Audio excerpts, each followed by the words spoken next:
সময় সংক্ষেপ, ভালো করে খেয়াল করবেন প্রিয় ভাইরা আমার। আল্লাহ সুবহানাহু ওয়া তাআলা হযরত আদম আলাইহিস সালামকে যেই মাটি দিয়ে তৈরি করবেন, আল্লাহ ডাক দিয়ে বলেন সর্বপ্রথম মাটি হলো বাইতুল্লাহর নিচের মাটি।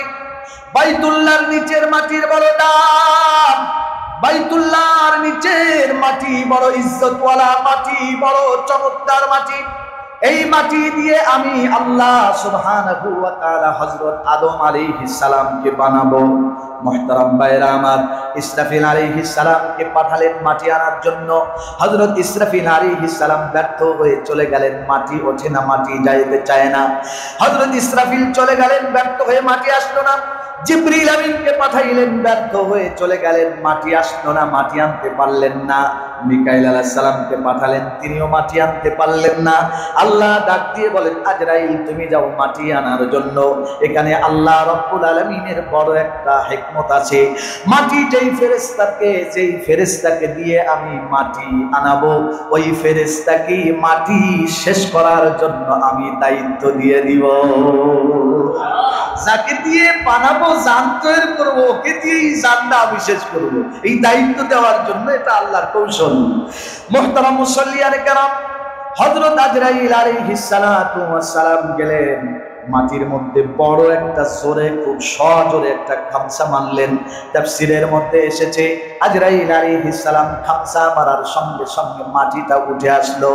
মাটি নিয়ে আসলেন আল্লাহ রাব্বুল আলামিন। আজরাইল আলাইহিস সালাতু ওয়াস সালামকে ডাক দিয়ে বলেন আজরাইল রে, যেহেতু মাটি আনার দায়িত্ব তুমি পালন করেছো, শুরু লগ্ন থেকে জীবন দেওয়ার জন্য মাটিটা তুমি এনেছো, এই জীবনটাকে আবার শেষ করে দাও।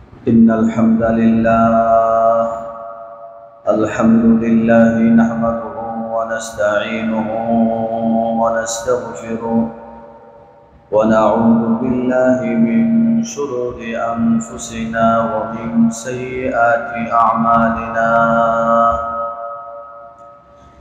من يهده الله فلا مضل له ومن يضلله فلا هادي له،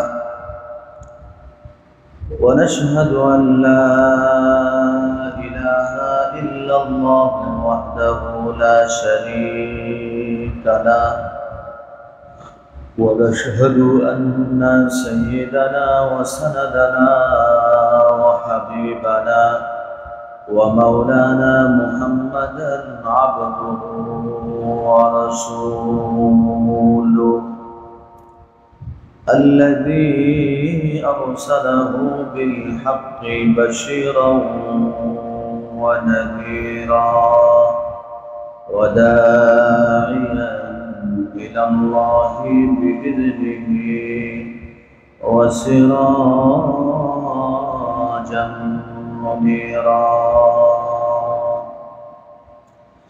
أما بعد، فقد قال الله تبارك وتعالى في كلامه المجيد والفرقان الحميد: أعوذ بالله من الشيطان الرجيم. بسم الله الرحمن الرحيم. إن أول بيت وضع للناس للذي بمكة مباركا وهدى للعالمين. وقال تعالى في آية أخرى: وإذ ابتلى إبراهيم ربه بكلمات فأتمهن.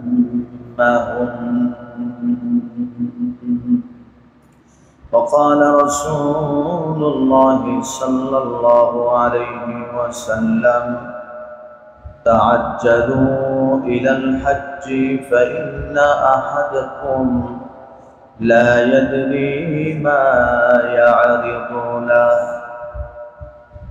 وقال رسول الله صلى الله عليه وسلم في حديث آخر: تابعوا بين الحج والعمرة فإنهما ينفيان الفقر والذنوب، أو كما قال عليه الصلاة والسلام.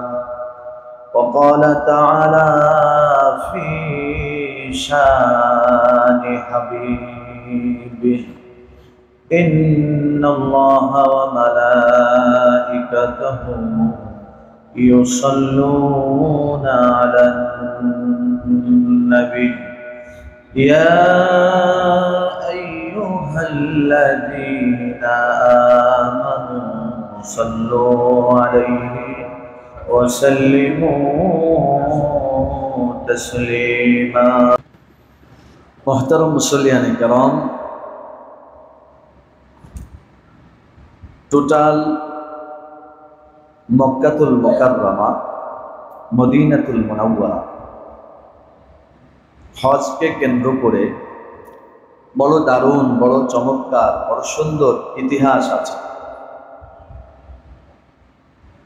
আমি আপনাদের মাঝে পবিত্র কোরআনে হাকিম থেকে দুইটি আয়াতে কারিমা তেলাওয়াত করেছি।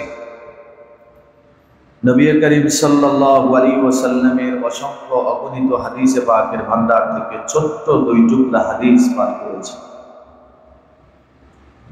আয়াত এবং হাদিস প্রসঙ্গেই কথা বলবো। বাইতুল্লাহ মানে হচ্ছে আল্লাহর ঘর।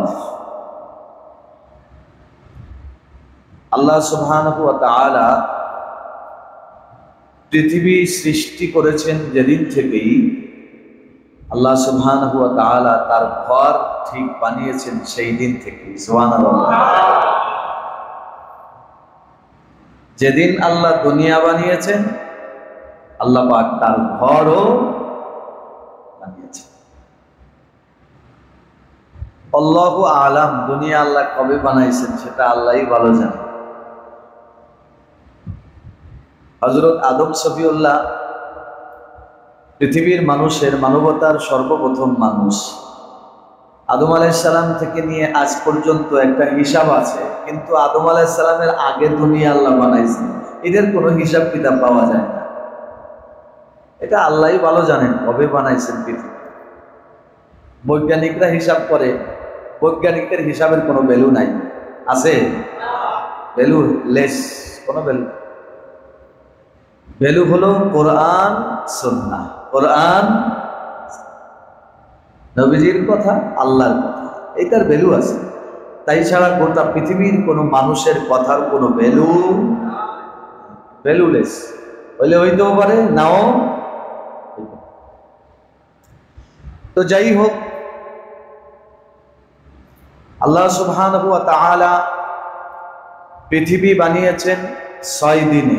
কয় দিনে? ফি সিত্তাতি আইয়াম।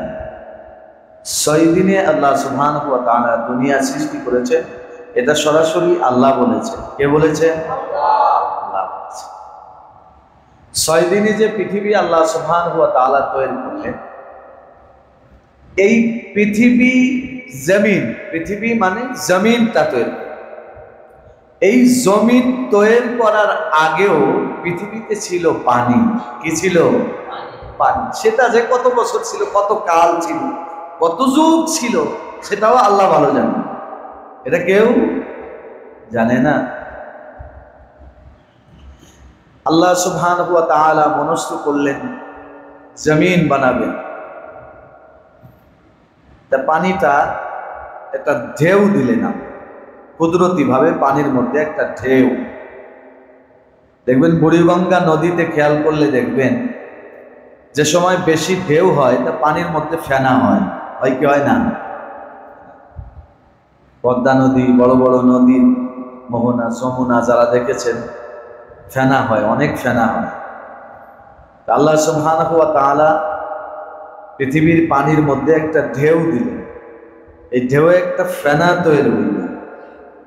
এই ফেনাটা আল্লাহ সুবহানাহু ওয়া তাআলা কুদরতি ভাবে ফেনাটা নিয়ে গেলেন সরাসরি বাইতুল্লাহ, যেখানে একেবারে বাইতুল্লাহর নিচে আল্লাহ সুবহানাহু ওয়া তাআলা ওই ফেনাটা নিয়ে গেলেন।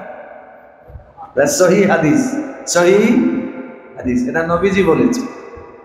প্রিয় ভাইরা আমার, ওই ফেনাটা আস্তে আস্তে আস্তে আস্তে করে অল্প সময়ের মধ্যে একটা ইটের মতো মাটি, ইট পরিমাণ একটা মাটির একটা টুকরা হয়ে গেল।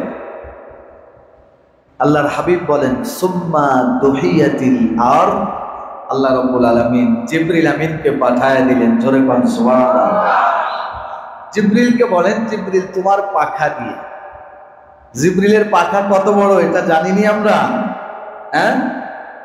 আল্লাহু আকবার। এটা আমার ভিন্ন কথা।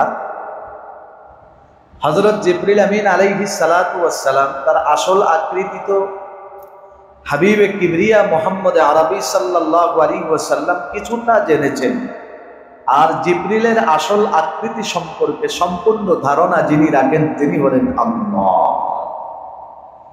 হযরত জিবরিল আমিন আলাইহিস সালাতু ওয়াস সালাম তার ডানা, তার পাখা, তার পর কত বড়, নবী সাল্লাল্লাহু আলাইহি ওয়াসাল্লাম সামান্য ধারণা পেয়েছেন।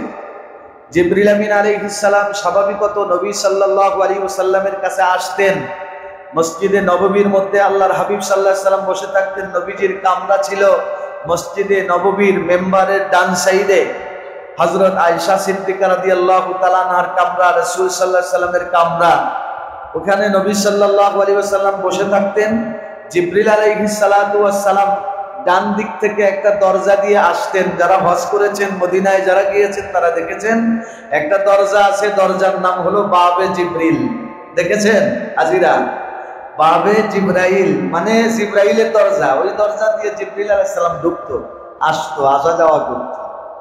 তো জিবরিল আমিন ওই দরজা দিয়ে যে রাসূল সাল্লাল্লাহু আলাইহি সাল্লামের কাছে আসতেন, আল্লাহর হাবিবের কাছে সাহাবী মানুষের আকৃতিতে আসতেন। বেশিরভাগ আকৃতি ধরতেন একজন সাহাবী, তার নাম হলো দাহিয়াতুল কলবি রাদিয়াল্লাহু তাআলা। এদের সুরত, এই সাহাবীর সুরত নিয়ে হযরত জিবরিল আমিন আলাইহিস সালাম নবী করিম সাল্লাল্লাহু আলাইহি ওয়াসাল্লামের কাছে আসতেন। একদিন আসছে, রাসূল সাল্লাল্লাহু আলাইহি সাল্লাম কৌতূহল বশত জিবরিলকে ডাক দিয়ে বলে, জিবরাইল তুমি তো বেশিরভাগ মানুষের আকৃতিতে আমার সামনে আসো, তো তোমার আসল আকৃতিটা একটু আমাকে একটু দেখাও তো, তোমার আসল আকৃতি কেমন এটা আমি একটু দেখতে চাই। হযরত জিবরিল আমিন আলাইহিস সালাতু ওয়াস সালাম বললেন, হাবিবে কিবরিয়া, বেয়াদবি মাফ করবেন, আমার আসল আকৃতি এই ছোট্ট দুনিয়ার মধ্যে ধরা সম্ভব না। সুবহানাল্লাহ বললেন না? হযরত জিবরিল বলে, এই আসল আকৃতি আমার এই ছোট্ট একটা পৃথিবীর মধ্যে আমার আসল আকৃতি ধরা, ধারণ করা এটা আদৌ সম্ভব না। আল্লাহর হাবিব সাল্লাল্লাহু আলাইহি ওয়াসাল্লাম কিংকর্তব্য বিমূঢ় হয়ে গেছেন, অবাক হয়ে গেছেন, আশ্চর্য হয়ে গেছেন। জিবরিল বলে কি, সুবিশাল পৃথিবী, এক আসমান থেকে আর এক আসমানের দূরত্ব 500 বছরের রাস্তা। কত বছরের? 500 বছরের রাস্তা। এটা পৃথিবীর সর্ববৃহত্তম যানবাহন দিয়ে যদি হিসাব করেন, সর্বদ্রুতগামী যানবাহন বর্তমান পৃথিবীর সেটা হলো রকেট। সেটা কি? রকেটের 500 বছরের রাস্তা। রকেটের 500 বছরের রাস্তা। এরপরে যে একটা আসমান, এটা যে মোটা, এটা আসমানটা যে মোটা, এটাও 500 বছরের রাস্তা। সুবহানাল্লাহ বলেন। এরকম 7 আসমান, এর ভিতরে যে কত গ্রহ উপগ্রহ, 7 তাবুক জমিন, আল্লাহু আকবার, আরশে আজিম, লৌহ কলম শরীফুল আকলাম, গোটা পৃথিবী। হযরত জিবরিল বলেন, হাবিবে কিবরিয়া, এই ছোট্ট পৃথিবীর মধ্যে আমি জিবরাইলের আকৃতি ধারণ করা আদৌ সম্ভব নয়। জোরে জোরে বল সুবহানাল্লাহ।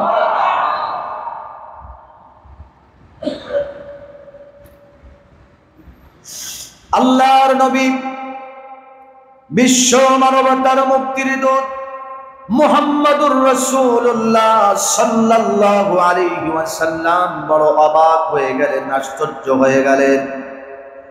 আল্লাহর নবী সাল্লাল্লাহু আলাইহি ওয়াসাল্লাম জিবরিল আমিন আলাইহিস সালামকে ডাক দিয়ে বলেন, জিবরিল তুমি তো সামান্য একটু নমুনা আমাকে দেখাতে পারো? হযরত জিবরিল আমিন আলাইহিস সালাম বললেন, হাবিবে কিবরিয়া মসজিদে নববী থেকে একটু বের হয়ে আসবেন। আল্লাহর নবী সাল্লাল্লাহু আলাইহি ওয়াসাল্লাম মসজিদে নববী থেকে বের হলেন। হযরত জিবরিল আমিন বলেন, হাবিবে কিবরিয়া দিনের বেলা আলো, একেবারে সূর্যের আলো। মুহতারাম মুসল্লিয়ান কেরাম, এই সূর্যের আলোতে জিবরিল আমিন বলেন, হাবিবে কিবরিয়া আপনি একটু আসমানের দিকে তাকাবেন, আকাশের দিকে তাকাবেন। আল্লাহর নবী সাল্লাল্লাহু আলাইহি ওয়াসাল্লাম মাথা উঁচু করে আসমানের দিকে তাকিয়ে আছেন। একটা সেকেন্ড অতিক্রম করে নাই, চোখের পলকে নবী সাল্লাল্লাহু আলাইহি ওয়াসাল্লাম তাকায় দেখেন গোটা পৃথিবী অন্ধকার হয়ে গেছে। নবীজি সাল্লাল্লাহু আলাইহি ওয়াসাল্লাম জিবরিল আমিন আলাইহিস সালামকে ডাক দিয়ে বলেন, জিবরিল রে আমি তো গোটা পৃথিবীর কিছুই দেখতে পারতেছি না, সব তো অন্ধকার হয়ে গেছে। হযরত জিবরিল আমিন ডাক দিয়ে বলেন, হাবিবে কিবরিয়া আল্লাহ রাব্বুল আলামিন আমাকে 600টা ডানা দান করেছিলেন, 600 ডানা, 600 পাখা। এই 600 ডানার একটা ডানার মাত্র একটা পর আমি উঁচু করে দিয়েছি। জিবরিল ডাক দিয়ে বলেন, এই এক পর উঁচু করার কারণে গোটা পৃথিবী আমার একটা পরে ঢেকে গেছে। জোরে বলেন না আল্লাহু আকবার। হযরত জিবরিল আমিন আলাইহিস সালাতু ওয়াস সালামের আকৃতি সম্পর্কে কিছু ধারণা পেয়েছেন তো ইনশাআল্লাহ? হ্যাঁ, এলো জিবরিল, এই হলো জিবরিল আমিন আলাইহিস সালাম। সৃষ্টি করেছেন কে? আল্লাহ। কে? আল্লাহ। সৃষ্টি যদি এত বড় হয়, মালিক কত বড়, তার ক্ষমতা কত বড়। আল্লাহু আকবার, আল্লাহু আকবার কাবীরা। কল্পনা করা যায় না বিষয়টা। কল্পনা যত করবেন ব্রেন আউট হয়ে যাবে, পাগল হয়ে যাবে। তারপরেও মালিকের প্রশংসা, মালিকের নিয়ামত রাজির গণনা, মালিকের মহত্ব বড়ত্ব, এটা কল্পনা করে শেষ করা যাবে। তো আল্লাহ সুবহানাহু ওয়া তাআলা বাইতুল্লাহর নিচের ছোট্ট এক টুকরা যে মাটি, ইটের মতো, সুম্মা দুহিয়াতিল আরদ, আল্লাহ বলেন জিবরিল যা, তুমি গিয়ে সেখানে গিয়ে ওই ইটটারে তোমার পাখা দিয়ে একটা টান দিবা। সুবহানাল্লাহ। দুই দিকে ইটটা এরকম পাখাটা রেখে দুই দিকে একটা টান দিবা, বাইতুল্লাহর নিচের মাটির থেকে, ছোট্ট ইট থেকে, টুকরা থেকে, মাটির টুকরা থেকে এটা টান দিবা। আল্লাহ সুবহানাহু ওয়া তাআলা নির্দেশ পায়া হযরত জিবরিল আমিন আলাইহিস সালাম ওই ছোট্ট টুকরা মাটি থেকে পাখা দিয়ে টান দিয়েছেন। টান দিতে দেরি আছে, পশ্চিম থেকে উত্তর, মাশরিক থেকে মাগরিব, জুনুব থেকে শিমাল, গোটা পৃথিবীর জমিন মুহূর্তের মধ্যে তৈরি হতে দেরি হয় নাই। জোরে পান সুবহানাল্লাহ। জমিনটা হয়ে প্রথম জমিন যেটা, সেটা হলো বাইতুল্লাহ। সেটা কি? সেটা কি? বাইতুল্লাহ। বাইতুল্লাহর নিচের মাটি পৃথিবীর প্রথম মাটি। আমাদের বাংলাদেশ থেকে বাইতুল্লাহ কতটুকু উঁচা এটা আপনারা জানেন? জানেন কেউ? 9 মাইল। কয় মাইল? কয় মাইল? 9 মাইল উঁচা, উঁচা, উঁচা, 9 মাইল উঁচা। আমাদের বাংলাদেশের জমিন থেকে কাবাটা, আল্লাহর ঘরটা 9 মাইল উঁচা।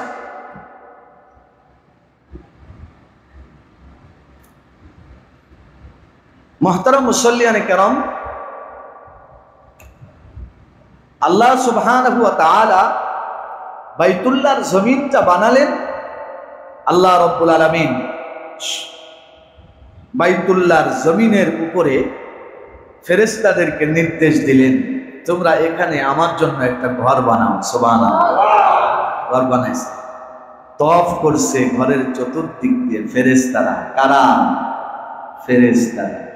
বাইতুল্লাহ বরাবর সাত আসমানের উপরে এরকম একটা ঘর আছে, এটার নাম হলো বাইতুল মামুর। নাম কি? বাইতুল মামুর। এই বাইতুল মামুরে তওয়াফ করে ঘুরে ফেরেশতারা ইবাদত করে ফেরেশতারা, আর বাইতুল্লাহ যেটা আল্লাহ সুবহানাহু ওয়া তাআলার ঘর সেটা তওয়াফ করে মানুষেরা। সুবহানাল্লাহ। বাইতুল মামুর থেকেও বাইতুল্লাহর দাম আল্লাহর কাছে বেশি। সুবহানাল্লাহ। কারণ ফেরেশতাদের থেকেও মানুষের দাম আল্লাহর কাছে বেশি। সুবহানাল্লাহ। কারণ ফেরেশতা মাখলুক। ফেরেশতা কি? ফেরেশতা মাখলুক। মানুষও মাখলুক, আমরাও কি? মাখলুক। গোটা পৃথিবীতে যা আল্লাহ সৃষ্টি করেছেন সবগুলোই মাখলুক। মুহতারাম মুসল্লিয়ানে কেরাম, ফেরেশতা কিন্তু আশরাফুল মাখলুক না, আশরাফুল মাখলুকাত না। আশরাফুল মাখলুকাত হচ্ছে ইনসান, মানুষ। সুবহানাল্লাহ। এজন্য আল্লাহর দামি ঘরটা তওয়াফ করে মানুষের। আমরা আমরা আমরা দামি, আমরা তওয়াফ করি। মুহতারাম মুসল্লিয়ানে কেরাম, আল্লাহ সুবহানাহু ওয়া তাআলা এই ঘরটা বানানোর পরে ফেরেশতারা তওয়াফ করে। আল্লাহ সুবহানাহু ওয়া তাআলা জান্নাত বানাইলেন, জাহান্নাম বানাইলেন। জান্নাত সৃষ্টির বহুদিন পরে আল্লাহ সুবহানাহু ওয়া তাআলা ইরাদা করলেন যে মানুষ বানাবেন। কোরআনে এসেছে আল্লাহ সুবহানাহু ওয়া তাআলা ফেরেশতাদেরকে ডাক দিয়ে বলেন জানান দেওয়ার জন্য, ফেরেশতাদের থেকে অনুমতি নেওয়ার জন্য না। নাউজুবিল্লাহ। আল্লাহ সুবহানাহু ওয়া তাআলা কারো কাছে কোনো অনুমতি চান না, অনুমতির দরকার নাই, প্রয়োজন নাই। আল্লাহ সুবহানাহু ওয়া তাআলা ফেরেশতাদেরকে শুধু জানান দিয়েছেন, জানান না দিলেও পারতেন, কিন্তু জানান দিয়েছেন কেন সেটা ভালো জানেন আল্লাহ, আমরা জানি না। ফেরেশতাদেরকে জান্নাতের মধ্যে সব একত্র করছেন, সব ফেরেশতাদের একত্র করার পরে আল্লাহ সুবহানাহু ওয়া তাআলা বলেন ইন্নী জাইলুন ফিল আরদি খলিফা, আমি দুনিয়ায় প্রতিনিধি সৃষ্টি করতে চাই, মানুষ বানাইতে চাই, মানুষ সৃষ্টি করতে চাই। মানুষের আগে একটা জাতি ছিল দুনিয়া, জিন জাতি। কি জাতি? জিন জাতি। এই জিন জাতি এখনো আছে না নাই? আরো জোরে কোন আছে না নাই? আছে। ভূত আসেনি? ভূত? হ্যাঁ, অনেকে কয় আছে, আছে, ভূত আছে। ভূত মত কিছু নাই, ভূত বলতে কিছুই নাই। আছে জিন, আছে কি? হ্যাঁ, মিনাল জিন্নি ওয়াল ইনস, জিন এবং ইনসান, মানব দানব, এই দুইটা জাতি। হিসাব হবে এই দুই জাতি।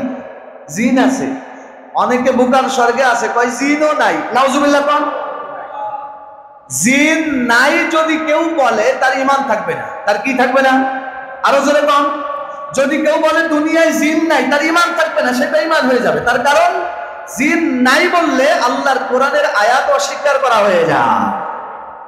আল্লাহ কোরআনে বলছে জিন আছে, ওমা খালাকতুল জিন্না ওয়াল ইনসা ইল্লা লিয়াবুদুন। এর থেকে পরিষ্কার আর কোনো কথা নাই তো। আল্লাহ বলে আমি জিন এবং মানুষকে সৃষ্টি করেছি ইবাদতের জন্য।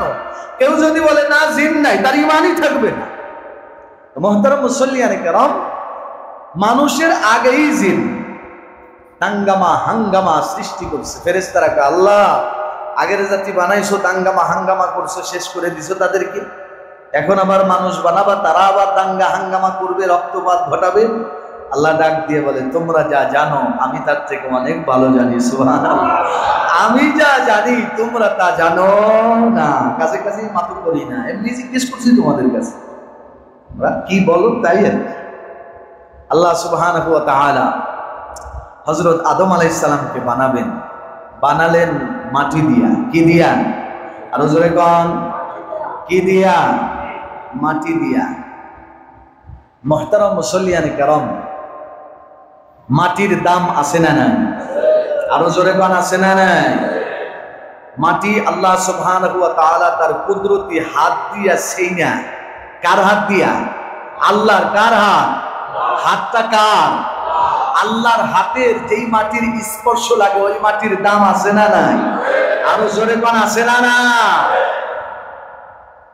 আমি মনে করি নূর থেকেও নূর দ্বারা তৈরি ফেরেশতা, নূর দ্বারা তৈরি কি?